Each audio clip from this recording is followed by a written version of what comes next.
Hello. We're here for another episode of Fix Your Shit, right? Yes. So now we are talking about the knee. Dr. Anika, Resilient Spine. Obviously tie training. Okay, we're talking about fixing your shit. We're talking about the knee. Last week we talked about the ankle, and we're giving you specific exercises to do for range of motion, stability, and strength. If you have not checked out our live Unfuck Your Knee, please check it out. It's in my YouTube, or it's linked in the IGTVs here. That thing was over an hour long. It was chock full of good information. Mostly, what's the most important part of treating the knee? We gotta check below and above, checking that hip and that ankle mobility. Most of the time the pain just falls in the knee, and the knee is not the issue. The knee is usually not the issue. Unless you got hit with a baseball bat, you fell out of a truck, or you planted your foot and rotated and blew out your knee, it's usually coming from somewhere else. So if you tend to have something that is like slowly coming on, or you're like, yeah, you know what, my knee's been bugging me for a while and now it just really hurts, then there's probably something else going on. And that includes whether you find anything on a scan or not, right? Right. Sometimes you find something on a scan, that ain't the problem, right? That's not what is causing your pain, right? So whether there's a positive scan or not, you still want to look at something else that could be contributing to your pain and causing your actual symptom of pain. Okay. Now that we're done with that, let's talk about range of motion. What's one thing that we can do for range of motion of the knee? So one thing, and my favorite, are knee cars. So making sure that our knee is moving, which means our tibia, and having that rotation, and our knee just not moving in flexion and extension. So something I love to do are cars. So sitting on a place, grabbing your leg underneath. What we want to do is focus on this kind of big bony prominence you see in the front of our leg, which is our tibia, and getting that to rotate in. So turning that in, and then extending, and then flexing. So those are tibial cars that we can do. Nice, slow and controlled, developing some tension through your body so you feel your knee moving.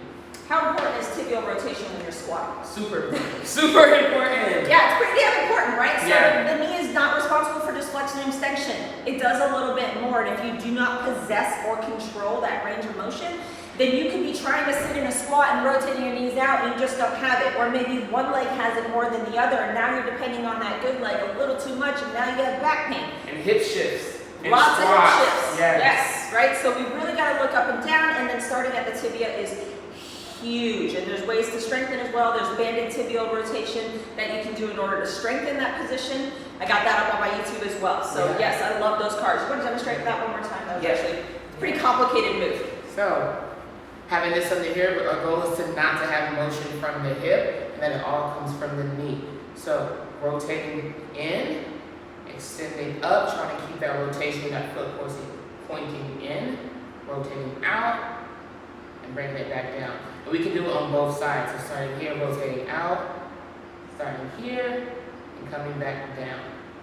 I really like that one. I imagine that if you're uncoordinated in that move, you'll notice really quickly. Yeah. And there's probably going to be some discrepancy left and right. So what would you do? Would you dose in an extra set on that uncoordinated side? Definitely. Sounds wonderful. Definitely. Okay, so another thing that you can do for range of motion of the knee is a basic old hamstring curl, right? And you don't even need to load yourself up to do this. I like to tell people, hey, if you have pain in your knee, or it feels inflamed, or it feels a little swollen, this is a really mild way to get it moving without a lot of resistance to it, to take it safely through a range, because you're in control of what's happening. So I'm gonna move this bench forward a little bit. You can do this on the floor, you can do this on the bed. When you first wake up, you're just gonna lay down on your stomach. Be careful. You ready? This is complicated. You're gonna bend your knee, and then you're gonna straighten it. And then you're gonna bend it, and then you're gonna straighten it, okay? So you can see how that's very, very mild. You could probably move into some internal, external rotation of the tibia as well while you're doing that. So you can start with your toes pointing out, come in, point them in, and come back down, right? You can deal with that as well, but it's just a really mild way to start getting that knee to move through. Movement heals. Movement flushes the bad shit out, pulls the good shit in. So we want to use our knees all the time, okay? The stiffer they are, the more they're gonna hurt, right? Yeah. So lube them up by using them. All right, so that's range of motion. If anybody has any questions, please throw them in there, or if you are dealing with anything specific, let us know. Okay, stabilize. What can we do for stabilization? So, box step downs. I like those a lot. We're gonna use this bench. So one of the most important things, oh, and I want to chat about this, knees over toes. Because Yes. that's exactly what we're about to experience doing We this. digress. Knees over toes are not a bad thing. And one of the things that we notice is that we tend to train so much in this 90-90 position that we don't go in front of that position. So when we do things like squats, our knees are like, what the fuck? Why do we feel this way? Because we're not training that movement. So, coming up here, we'll focus on, you see my knee and hinging at the hip, coming down as slow as we can, and back up. Good. There's a couple things that we're looking for here, right? We're looking for the knees to track over the toes, second and third toe preferably, so that your knee isn't buckling in, right? Because that's controlling the hip. And then making sure that we actually do challenge that knee a little bit to come forward. You don't have to shift back and go down. Now I will say that there's a caveat to that. If you are a quad dominant athlete and the goal is to stimulate you being able to connect with the butt and hamstrings, then I'm going to block you here and I'm going to say, hey, you need to keep that knee back and shift back into your hips. But that is when we're working at the hip and we're working the fact that you tend to use your quads too much and do not use your butt and hamstrings. So that's not necessarily to generate health in the knee, right? Okay. So that's the box step down. Another one that we can do to start developing strength and stability in the hip is the Patrick step down, right? So we're gonna have a lower platform here, either one 45-pound plank or two 45-pound planks for 4 inches, 6 inches, 8 inches. That's about all you need. And you're gonna start up at the top. Again, the goal being that your knee travels over your toe and that your knee does not buckle in, right? This is it's called the valgus position. Yeah. It's not good. The knee is not happy here. There's a lot of shit happening to the knee here, so we want to try to keep that pressed out and in line with your second and third toe.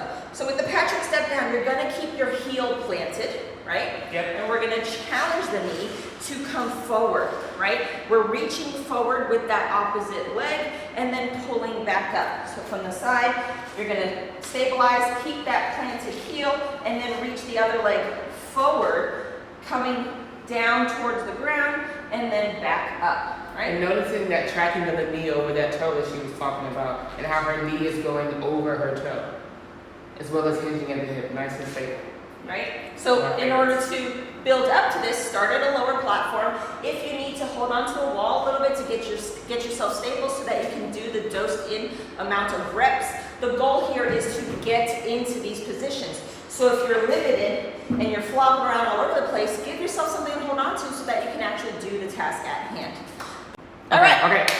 We're back. We're back. Okay. The way that you would progress this is to load yourself up with some dumbbells and then little by little challenging yourself to get a little bit higher, but all the while keeping to the points of performance. Knees over toes. Okay, so that's stabilization. Obviously there's more, but that's just a couple. All right, so strengthen. What can we do to strengthen? TKE. Woo! Love me. Okay, Yes, so TKE. What does TKE stand for? What does that stand for? Total knee extension. Sorry, I was saying I'm quizzing. I'm quizzing. Right. Total knee extension. Yep. We're finding that end range, right? So terminal knee extension, that's just the last 15-30 degrees of extension of the knee that's specifically responsible. The VMO, the vastus medialis oblique, is responsible for that range. It is responsible for patellar tracking. So if you have a hard time locking out at the top of your lips, or if you're just a little unstable there, that's your problem. It's that little teardrop. It's also sexy as hell muscle. So you want It to know. is. Everybody loves sexy muscle. Okay, so, yep, what are we doing here? We're coming out from that knee flexion that you mentioned, the last 15 degrees of that motion. I stepped out as far as so I feel the tension on this band, and I'm extending my knee with some resistance. And we should feel that in that VMO right on the inside of that thigh. You can challenge that by different type of bands, stepping out a little bit further. I like to sometimes add in a little bit of a squat too so that you can really feel that full extension at the top of each rep. You can also connect that quad with that glute. A lot of times people like to stand up their squats like this, or they stand up their kettlebell swings like this, right? So it's really putting together that mechanism of locking out the knee in conjunction with your glutes so that your bones are stacked and you're in a healthier position, right? That's something that I've had to get out of as a like just lifting weights in high school. That's something that we've been told you're supposed to come up and tuck under, and now I'm trying to get away from that habit. Come up. I'm just Yeah, coming straight up. Yeah, no, that's definitely a common fault. Another thing that we can do is quad sets. I'm going to move us over here a little bit.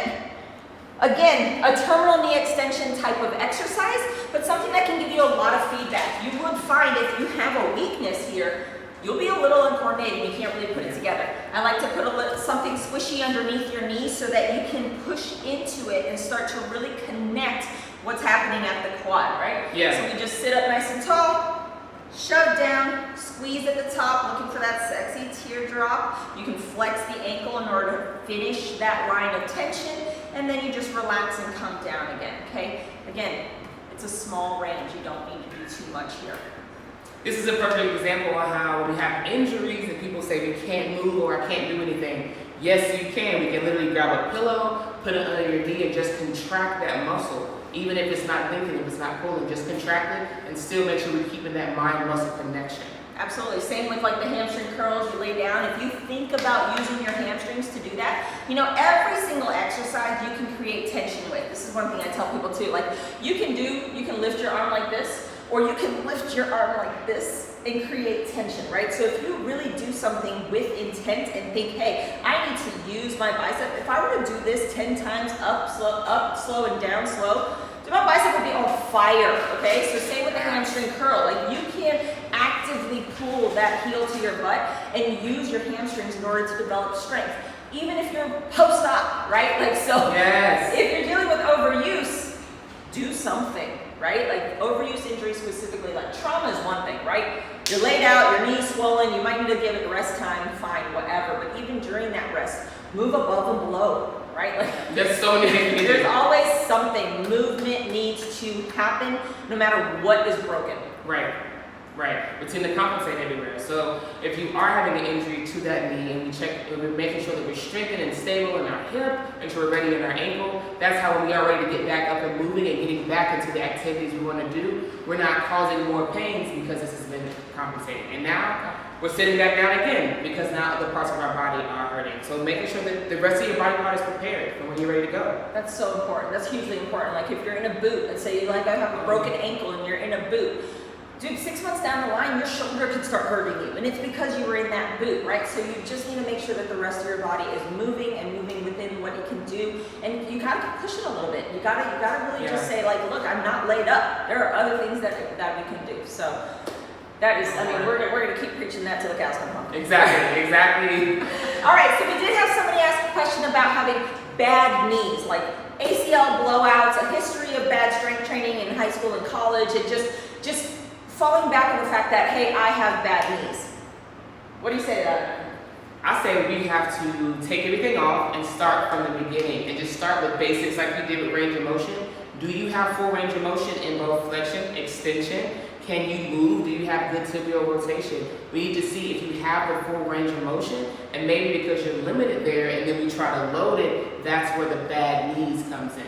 But we got to start with range of motion and making sure that we have that full range before we start loading it. Yeah, and we got to decide, you know, is it the knee? Because yeah, maybe the knee does have full range of motion and it's actually a very capable joint, but your hip sucks. Right. And going through the range of motion, going through the screening and going through assessment, your ankle doesn't have full range and your hip is limited in interrotation, say, right? And you're trying to squat to depth and do it at high intensity, and now you're putting your knee under stress because it's just not, the above and below is not providing the stability that the knee needs in order to survive.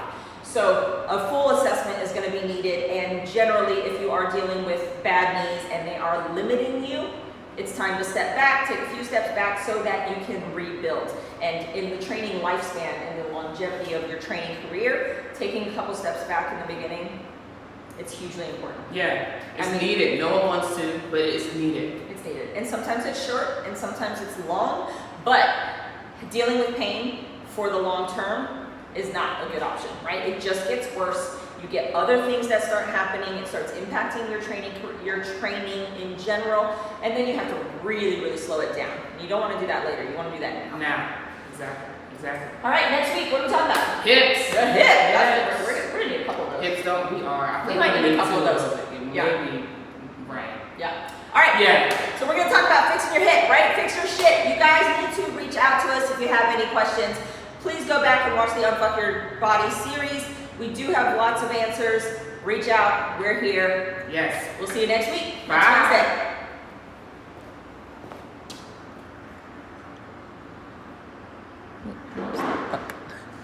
like, how do I?